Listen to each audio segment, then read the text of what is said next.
1 Petrus 1. Dari Petrus, Rasul Yesus Kristus, kepada orang-orang pendatang yang tersebar di Pontus, Galatia, Kapadokia, Asia Kecil dan Bitinia, yaitu orang-orang yang dipilih sesuai dengan rencana Allah, Bapa kita, dan yang dikuduskan oleh Roh, supaya taat kepada Yesus Kristus dan menerima percikan darahnya. Kiranya kasih karunia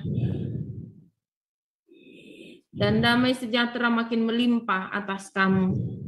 Terpujilah Allah dan Bapa Tuhan kita Yesus Kristus, yang karena rahmat-Nya yang besar telah melahirkan kita kembali oleh kebangkitan Yesus Kristus dari antara orang mati kepada suatu hidup yang penuh pengharapan, untuk menerima suatu bagian yang tidak dapat binasa, yang tidak dapat cemar, dan yang tidak dapat layu, yang tersimpan di surga bagi kamu, yaitu kamu yang dipelihara dalam kekuatan Allah karena imanmu, sementara kamu menantikan keselamatan yang telah tersedia untuk dinyatakan pada zaman akhir. Bergembiralah akan hal itu, sekalipun sekarang ini kamu seketika harus berduka cita oleh berbagai-bagai pencobaan. Maksud semuanya itu ialah untuk membuktikan kemurnian imanmu, yang jauh lebih tinggi nilainya daripada emas yang fana, yang diuji kemurniannya dengan api, sehingga kamu memperoleh puji-pujian dan kemuliaan dan kehormatan pada hari Yesus Kristus menyatakan dirinya. Sekalipun kamu belum pernah melihat Dia, namun kamu mengasihinya. Kamu percaya kepada Dia, sekalipun kamu sekarang tidak melihatnya. Kamu bergembira karena sukacita yang mulia dan yang tidak terkatakan, karena kamu telah mencapai tujuan imanmu, yaitu keselamatan jiwamu. Keselamatan itulah yang diselidiki dan diteliti oleh nabi-nabi yang telah bernubuat tentang kasih karunia yang diuntukkan bagimu. Dan mereka meneliti saat yang mana dan yang bagaimana yang dimaksudkan oleh Roh Kristus yang ada di dalam mereka, yaitu Roh yang sebelumnya memberi kesaksian tentang segala penderitaan yang akan menimpa Kristus dan tentang segala kemuliaan yang menyusul sesudah itu. Kepada mereka telah dinyatakan bahwa mereka bukan melayani diri mereka sendiri, tetapi melayani kamu dengan segala sesuatu yang telah diberitakan sekarang kepada kamu dengan perantaraan mereka yang oleh Roh Kudus yang diutus dari surga, menyampaikan berita Injil kepada kamu, yaitu hal-hal yang ingin diketahui oleh malaikat-malaikat. Sebab itu siapkanlah akal budimu, waspadalah dan letakkanlah pengharapanmu, seluruhnya atas kasih karunia yang dianugerahkan kepadamu pada waktu penyataan Yesus Kristus. Hiduplah sebagai anak-anak yang taat dan jangan turuti hawa nafsu yang menguasai kamu pada waktu kebodohanmu, tetapi hendaklah kamu menjadi kudus di dalam seluruh hidupmu, sama seperti Dia yang kudus, yang telah memanggil kamu, sebab ada tertulis, kuduslah kamu, sebab aku kudus. Dan jika kamu menyebutnya Bapa, yaitu Dia yang tanpa memandang muka menghakimi semua orang menurut perbuatannya, maka hendaklah kamu hidup dalam ketakutan selama kamu menumpang di dunia ini. Sebab kamu tahu bahwa kamu telah ditebus dari cara hidupmu yang sia-sia yang kamu warisi dari nenek moyangmu itu, bukan dengan barang yang fana, bukan pula dengan perak atau emas, melainkan dengan darah yang mahal, yaitu darah Kristus yang sama seperti darah anak domba yang tak bernoda dan tak bercacat. Ia telah dipilih sebelum dunia dijadikan, tetapi karena kamu, Ia baru menyatakan dirinya pada zaman akhir. Oleh Dialah kamu percaya kepada Allah yang telah membangkitkan Dia dari antara orang mati dan yang telah memuliakannya, sehingga imanmu dan pengharapanmu tertuju kepada Allah. Karena kamu telah menyucikan dirimu oleh ketaatan kepada kebenaran, sehingga kamu dapat mengamalkan kasih persaudaraan yang tulus ikhlas, hendaklah kamu bersungguh-sungguh saling mengasihi dengan segenap hatimu. Karena kamu telah dilahirkan kembali bukan dari benih yang fana, tetapi dari benih yang tidak fana, oleh firman Allah yang hidup dan yang kekal. Sebab semua yang hidup adalah seperti rumput, dan segala kemuliaannya seperti bunga rumput. Rumput menjadi kering, dan bunga gugur, tetapi firman Tuhan tetap untuk selama-lamanya. Inilah firman yang disampaikan Injil kepada kamu. Demikian firman Tuhan. Silakan Pastor Paul. Haleluya. Firman Tuhan selalu baru setiap pagi bagi orang-orang yang hidup di dalam kasih-Nya, di dalam imannya, ya, dan dalam pengharapan yang benar, yang bukan ilusi, ya, luar biasa. Saya mau ulangin lagi, ya, yang ayat 14, hiduplah sebagai anak-anak yang taat, dan jangan turuti hawa nafsu yang menguasai kamu pada waktu kebodohanmu. Tapi hendaklah kamu menjadi kudus dalam seluruh hidupmu, sama seperti Dia yang kudus yang telah memanggil kamu, sebab ada tertulis, kuduslah kamu sebab aku kudus. Kudus itu, ya, apa bedanya suci dengan kudus? Suci itu, ya, ini.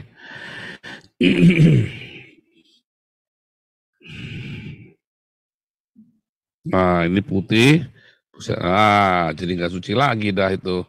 Karena ada coretan-coretannya. Terus saya sucikan. Nah, itu suci itu.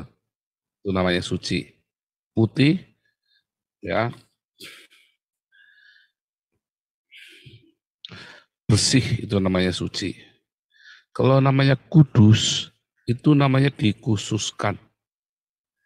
Ya. Misalnya, ini baju, ini kudus ini.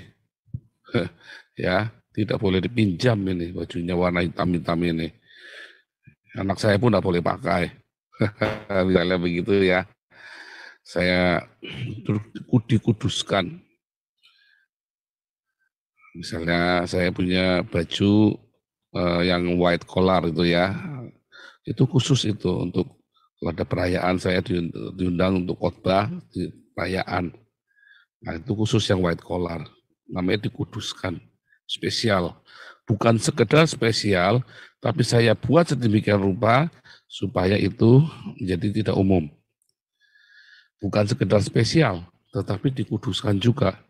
Ada upaya-upaya untuk membuatnya menjadi spesial sehingga bukan hanya tampil berbeda, ya, bukan hanya berbeda dengan yang lainnya, tetapi kadang-kadang sama, tapi itu memang dikuduskan.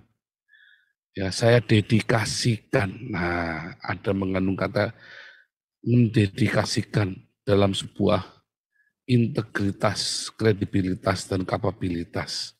Itulah kudus yang hidup yang kudus.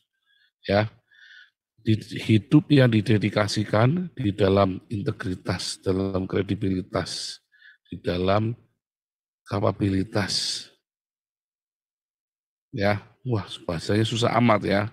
Kredibilitas itu apa? Kualitasnya dia, kemampuannya dia, artinya kredibilitasnya dia, kemampuannya dia, kapasitasnya hidupnya kita yang dapat menampung segala sesuatu. Nah, integritas hidup yang penuh dengan komitmen, ya kan? Jadi kalau saya mau menyimpulkan, ada kata suci dengan kata kudus, ya.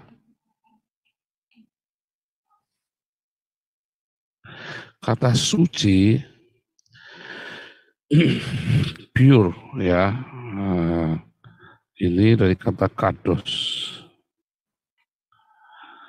Dalam kata suci yang pure ini adalah, lawan katanya adalah najis. Kalau kados, ya, holy.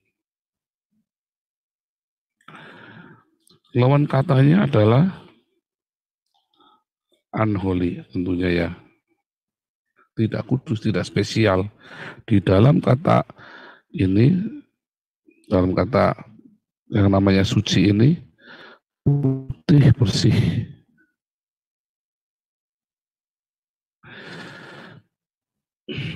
Ya, di dalam kata kudus, di dalamnya maka ada kredibilitas,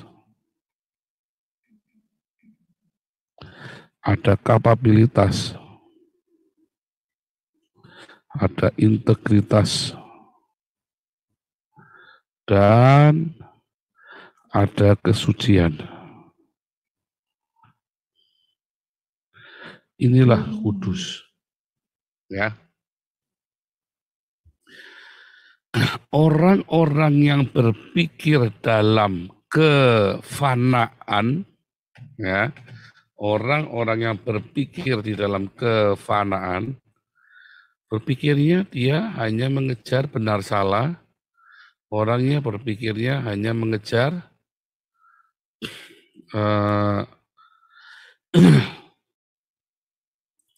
hidupnya itu untuk hari itu. Ya, oke, hari itu saya lolos dari masalah.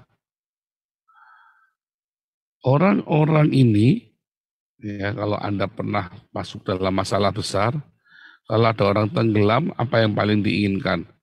Ya keluar dari air. Kalau ada orang utangnya banyak, apa yang paling diinginkan? Ya bayar utang. Bisa selesai utangnya. Atau yang punya piutang mati, gitu aja kan. Sehingga nggak ditagih lagi kan. Kalau ada orang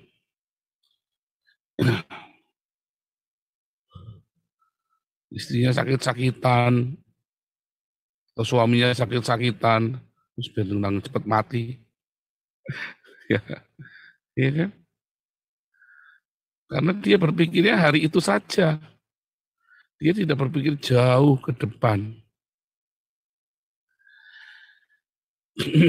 Ada orang anak yang orang tuanya mati, sedang cepat mati. Tapi ada orang yang berpikir jauh ke depan. Saya ingin merawat orang tua saya. Saat sakit, saat menderita, saat orang tua saya lagi sudah tidak mampu ngapa-ngapain lagi. Karena dia berpikir jauh ke depan. Ya kan? Saya ingin merawat suami saya. Kalau bisa sembuh-sembuh sampai matinya. Tapi jangan mati dulu. Dia berpikir jauh ke depan. Saya ingin merawat istri saya. Ada yang merawat orang sampai merawat istrinya itu ya. Ada seorang konglomerat Indonesia yang suka, saya lupa namanya ya, merawat istrinya yang lumpuh itu ya. Dengan setia ya. Dia berpikir jauh ke depan. Dia berpikir bukan di dalam kefanaan. Dia mau meninggalkan sebuah wasiat yang ilahi, yang kekal buat anak-anaknya, buat keturunannya. Karena kepikir nggak begitu. Anda yang hari ini ada di dalam masalah besar dalam hidupmu, yang tenggelam ya, aduh, bisa bangun apa enggak nih? Anda berpikirnya hari ini saja selamat, atau Anda berpikir kekekalan? Kalau Anda berpikir hari ini saja selamat, ya kasihan. Kalau Anda di luar Tuhan Yesus, memang ya apa boleh buat. Tugasmu pokoknya hari ini selamat.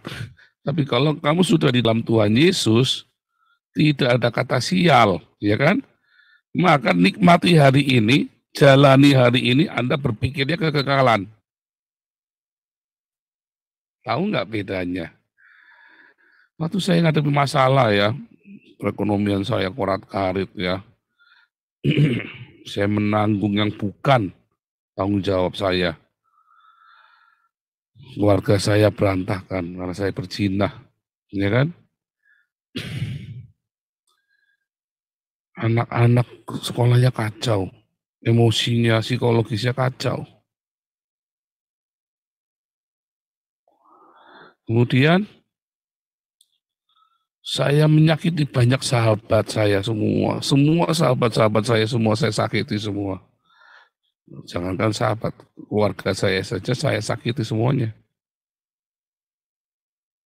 Apa yang paling saya inginkan waktu itu? Pertama kali saya pengen lolos. Wah, saya tabrak sana, tabrak sini. Karena kan harus lolos hari itu kan. Hari itu saya kudu lolos. Hari lepas hari saya kudu lolos. Tabrak sana, tabrak sana tabrak sini, saya halalkan segala macam cara. Saya datang sama beberapa hamba Tuhan, jawabannya cuma doa. Gundulmu peang, doa. Berapa banyak Anda datang sama pendeta? Karena pendetamu tidak pernah ngalamin kayak kamu. Jawabannya ya doa. Paling gampang. Pendeta yang maunya enaknya tok kok. Ya kan? Pendeta double tok kan. Cuma doa, sudah Pak.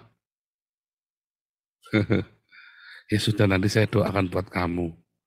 Ya gampang. Kalau ada orang datang sama saya, nanti saya doakan. Dia pergi, Tuhan tolong orang itu. Kan saya sudah doakan kan. Mau nggak pendeta itu puasa sama kamu? Ada ya. Pendoa sahabatnya Batra itu ya. Bu Aning itu ya. Sama Mak Eli itu. Dua orang ini berdoa, yuk puasa ya, tenang ya. Saya ikut puasa sama kamu ya, tak temani puasa. Ditemani puasa saudara, hedan saudara. Ini dua orang ini pendoa saya ini benar-benar pendoa beneran. Saya temani kamu puasa ya. Kamu puasa jam berapa? 24 jam makan sekali, tak temani. Supaya kamu tahu ada yang satu beban dengan kamu. Kalau saudara punya anugerah seperti itu, ya itu memang berat ya saudara. Kalau karuniamu itu memang berat, saya tahu. Tapi ada orang yang punya karunia seperti itu ya. Orang-orang ini besar upahnya di sorga menurut saya ya. Bukan masalahnya dia, tapi mau puasa bareng nemenin. Saya emang nggak mau saudara. Apalagi udah tak temani puasa, tiba-tiba dia nggak puasa. Wah saya jengkel saudara. Puasa ya, iya Pak ikut puasa ya Pak. Ya puasa, lagu saya puasa. Hehehehe. Soalnya tadi diajak sama mami pergi ke sana, gaplok. Makanya saya nggak pernah mau lagi ya. Masalah-masalahmu kok. Ada orang yang komitmen, ada. Tapi satu dari sekian. Kalau saya kalau bilang puasa tak komitmen saudara. Kedua orang ini mau puasa buat saya karena mereka tahu Tuhan mau pakai saya. Diniatin sama dia jadinya ya, diniatin bener. Terus dia bilang, saya itu cuman mau supaya kamu diselamatkan, kamu kembali kepada tracknya kamu, karena Tuhan mau lakukan pekerjaan besar melalui hidupnya kamu. Kalau enggak saya enggak mau, siapa sudi puasa bareng kamu. Paling enggak kalau kamu nuai jiwa-jiwa, saya ikut investasi buat kamu. Itu perkataannya mereka ke saya ya, dua-duanya ngomongnya begitu ke saya, sama begitu, dua-duanya sama persis. Karena Tuhan mau pakai kamu. Kalau enggak ngapain saya ikut puasa bareng kamu, Paul? Siapa yang mau?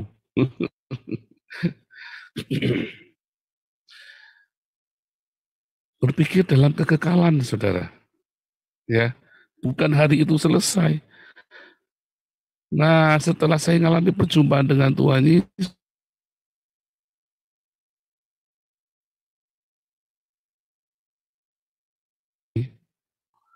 saya tidak berpikir hari itu selesai. Jalanin, wah sakit digubrak-gubrak. Drok-dok saudara. Drok-dok. Kalau saudara tahu rasanya drok-dok, kita masalah, ya mau di PHK misalnya kan, atau Anda punya masalah dengan kantor, atau ada hutang, atau masalah apa saja ya, kalau sampai kepepet nggak ada jalan keluarnya, drok-dok. Lalu harus bagaimana dong? Ya nggak apa-apa, berpikir dalam kekekalan. Ya, jangan takut. Jangan takut.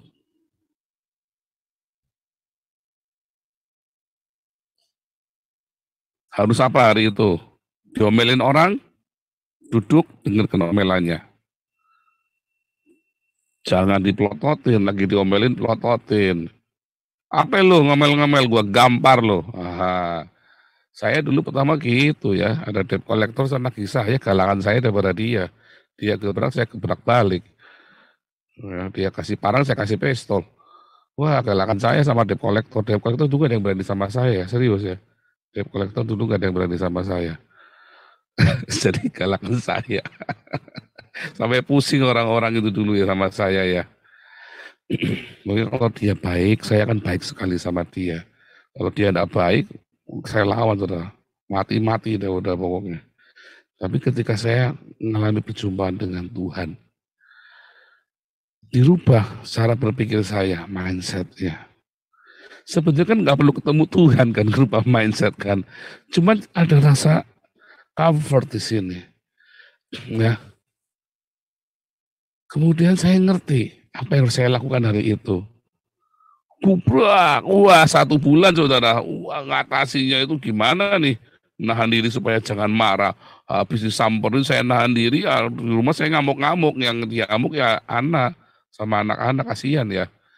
Makanya ya jangan khianati istri dan anakmu, nanti kalau kamu sudah lepas dari masalah lalu kamu selingkuh, udah ngajar. Kamu lagi puyeng yang nanggung istrimu di rumah, digubrak-gubrak, kamu buat sasaran kemarahanmu, begitu kamu sudah jaya ditinggal. Makanya orang tidak bisa ajak saya untuk selingkuh ya. Berapa kali digoda apa segala macam, mau cantik kayak apa enggak urusan. Kasihan ya, jangan lagi saya susah. Saya menahan supaya saya takut sama Tuhan. Anak saya marah-marahin, anak-anak saya marah-marahin begitu rupa. Ini saya enggak tega ya. Enggak tega.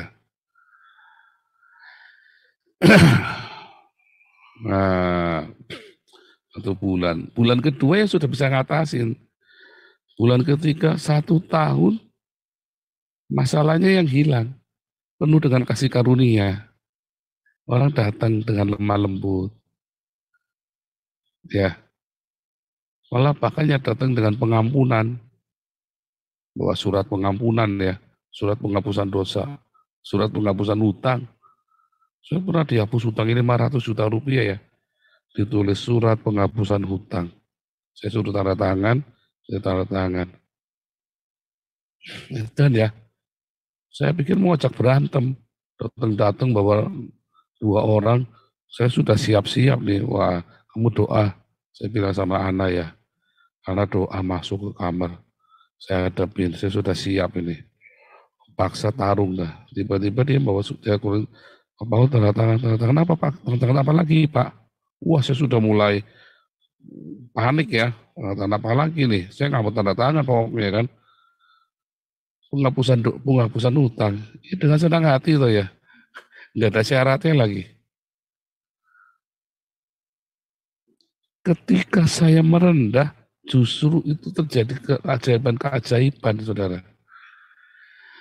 Ya, saya nggak pakai bohong, saya tampil apa adanya, semua, wah nggak ada yang saya tutup-tutupin. Justru orang malah respect ya, wah Tuhan baik. Itu Anda jangan coba-coba tanpa kasih karunia, nggak bisa. Nanti di kelas apostolik saya ceritakan detailnya ya. Tanpa kasih karunia Anda nggak bisa. Tetapi di dalam setahun itu, saya memikirkannya di dalam kekekalan, bukan kefanaan. Kalau kefana itu kan hari itu beres. Kalau kekal, saya tidak mau melewati masalah ini begitu saja tanpa saya mengerti apa, harus bagaimana, dan saya mau cerita apa sama anak saya. Apa yang harus saya katakan sama anak saya?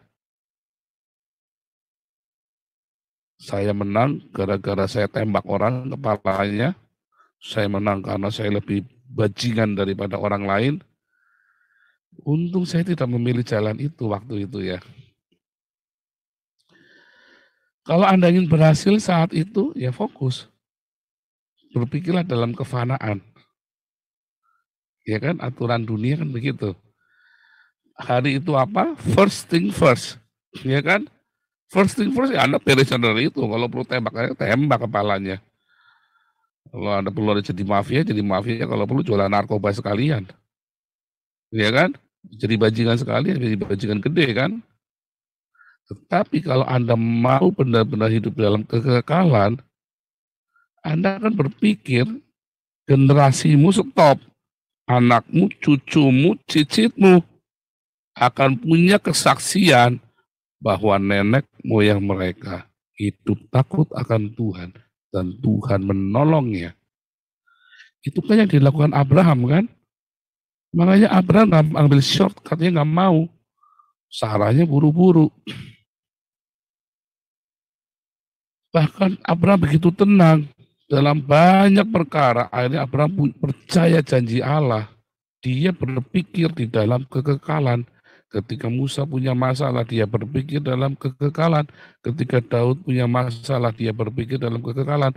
Paling gampang untuk menutupi perceraiannya dia, begitu kondangan sama Nabi Nathannya dibunuh kan. Ingat ceritanya siapa? Herodes sama Yohanes Pembaptis kan. Kamu tidak halal tuh ngambil Herodias, istri sepupumu. Langsung penjara, dipenggal, palanya potong. Karena Herodes kan sudah proselit jadi orang Yahudi. Wah, bisa dirajam pakai batu tuh. Bisa dirajam pakai batu. Ya. Kalau Anda berpikir dalam kefanaan, paling gampang first thing first. Memang di dalam manajemen first thing first. Anda nggak usah banyak muter-muter, fokus dengan masalah itu. Tetapi di dalam kekekalan, Anda harus berpikir, bagaimana respon saya harus benar terhadap suatu masalah.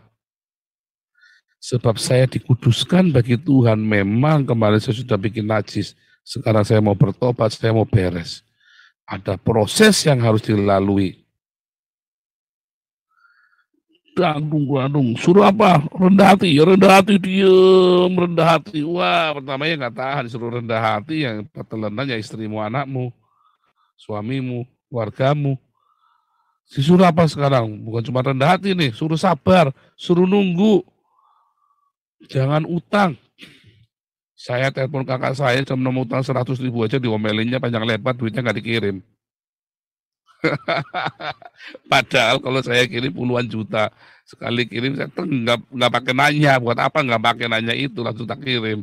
Giliran saya mau, bukan, masalahnya saya sudah nyakitin dia, sudah pernah jebak dia, bohongin dia. Makanya 100.000 pun ditanya buat apa, kan begitu kan. Sampai sebegitunya, ini sudah enggak lagi, sekarang sudah percaya lagi ya. Setelah saya ini, wah yang paling seneng kakak saya ini, yang nomor 2 ini ya, yang paling seneng ketika saya jadi mengembala, jadi pendeta lagi, dia yang paling seneng. Dia takut saya hilang. Ya, dia takut saya hilang. Yang paling seneng dia ketika saya bertobat. Setiap hari dia monitor ya, YouTube-nya dia selalu monitor. Kalau saya ada salah ngomong, dia langsung WhatsApp, yang ini salah, lain kali tidak boleh ngomong begini. Teliti sekali orangnya.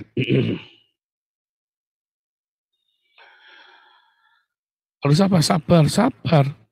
Tunggu sampai last minute lewat. Nggak terjadi yang kamu inginkan, ya sudah lost. Jangan takut. Ingat, Tuhan bekerja dalam segala sesuatu untuk mendatangkan kebaikan. Masalahnya kan Anda nggak percaya kan? Kalau sampai hari itu, waduh, deadline, anaknya nggak bisa bayar sekolah, jadi nggak bisa ikut ujian. Anda kan nggak percaya, panik kan, bahwa Tuhan turut bekerja dalam segala sesuatu untuk mendatangkan kebaikan. Coba percaya. Jangan utang. Berani nggak? Wah, saya berani, aduani saudara. Aduani. Titik darah penghabisan. Mepet. Udah lewat ya lewat. Ketiga, suruh apa lagi misalnya, tadi suruh rendah hati, suruh sabar, disuruh bersuka cita walaupun difitnah, coba. Wah, itu dia. Pak Gindo gitu, suruh sukacita bagus, nggak tak lempar pakai gobang. Ya kan Pak? Bagus nggak dilempar pakai gobang, disuruh fitnah, suruh sukacita lagi. Pertama ya susah, 2 apa? Jadi apa PR-mu hari itu sama Tuhan apa? Setiap hari Anda melewati sebuah kekekalan yang harus Anda buat bangun. Kalau Anda gagal ya bablas, rugi. Jangan sampai hari itu Anda melewatkannya dengan sia-sia. Bangunlah kekekalan setiap hari. Jangan dilewatkan ya. Entah itu kesabaran, entah kerendahan hati. Polanya selalu buah roh. Kasih, sukacita, damai sejahtera, kebaikan, kemurahan, kesabaran. Seterusnya ya, penguasaan diri. Itu patokannya. Apa? Katanya dari 9 buah roh, itu sepele. Yang 9 buah roh ini. Catat hari itu apa. Ya kan? Ya kan? Nah, sepele kan? Itulah membangun kekekalan. Apa yang mau kamu bangun hari ini? Pagi ini kita bangun sama-sama. Apa sih hari ini? Karena itu untuk masa-masa ke depan. Ada orang ya yang membangun untuk masa yang panjang. Misalnya Soekarno, dia sabar, ya kan? Ketika dia dikhianati oleh Soeharto, kudeta, bisa nggak dia tempur? Bisa, perang saudara. Bubar nggak Indonesia? Bubar. Tapi dia kan nggak mau ngalah untuk masa yang lebih panjang. Saya nggak bilang kekal, karena bisa saja Indonesia tahun depan bubar. Kita nggak ngerti kan kapan bubarnya. Tapi jangan lebih panjang untuk sesuatu yang dia punya pengharapan. Makanya Soekarno nggak ngelawan kan? Harusnya bisa ngelawan.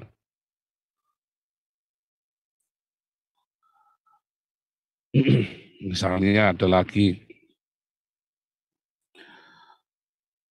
kalau Anda dipaksa ya untuk berkhianat, Anda nggak mau berkhianat, semati nggak apa-apa. Karena Anda membangun, Anda percaya kesetiaan itu akan membuahkan hasil. Itu Anda membangun kekekalan tuh. Ya, kita nggak tahu sampai kapan, seberapa kerja keras. Banyak orang-orang mencoba membuat monumen buat dirinya sendiri. Sampai berapa lama monumen itu akan berlangsung. Tetapi kalau Anda membangun kekekalan di alam roh, bukan dengan hal yang fana. Kalau tadi kan Soekarno membangun, manusia membangun monumen, orang membangun museum, itu kan supaya dikenang, ya kan? Tetapi yang kita bangun kekekalan adalah di alam roh. Teladanilah aku seperti aku meneladani Kristus. Anak-anak kita lihat dengan mata kepala sendiri. Itu hanya mau kita bangun. Ya kan? Oh, saya belum punya anak, Pak. Loh, kamu latihan. Anak-anak muda latihan. Nggak mungkin itu ujuk-ujuk nanti udah tua kamu bisa punya. Dari muda itu kita latih. Nggak ada ujuk-ujuk, itu nggak ada. Ya. Oh, bisa Pak oleh kuasa Roh Kudus. Ah, bohong itu pendetamu itu. Bohong lah, jangan. Ya, orang disuruh bilang melatihlah apa namanya? Kerjakan keselamatanmu kok. Nggak ada ujuk-ujuk, itu nggak ada, semua itu dilatih, diproses. Itulah sebabnya ketika Anda bertobat, terima Yesus, lahir baru, nggak langsung mati. Nggak langsung mati kan masuk surga kan? Tapi apa? Suruh hidup dulu, diproses dulu, ya kan? Karaktermu beres. Nggak banyak yang diberi kesempatan untuk itu. Kan begitu kan? Ayo kita membangun di dalam kekekalan hidup kita. Untuk anak-anak kita, untuk generasi di bawah kita.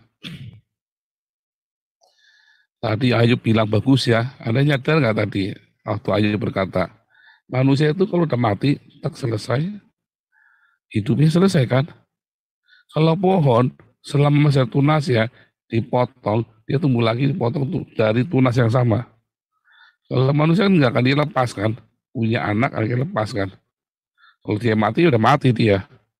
Nanti anaknya punya kehidupan lagi.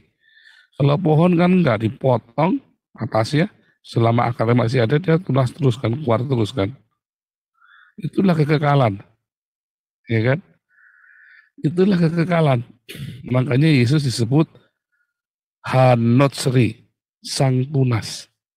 Kekekalan maksudnya itu. Ya kan, Yesua Hanotsri. Yesus orang Nazaret, bukan kota Nazaret, bukan. Tapi Hanotsri, yang di Yesaya 20, Yesaya 11 ayat 1. Yesua Hanotsri. Taruh tunggul Israel dari pohon, dipotong, keluar lagi. Ya, gitu ya. Makanya kita bangun ke dalam kekekalan. Siapkah Anda membangun dalam kekekalan hari ini? Jangan sampai terlewatkan ya. Rugi tiap hari. Yuk kita menjadi ahli bangunan yang cakap. Tiap hari kita bangun dalam kekekalan. Tapi jangan membangun dari atas. Membangun dengan jerami.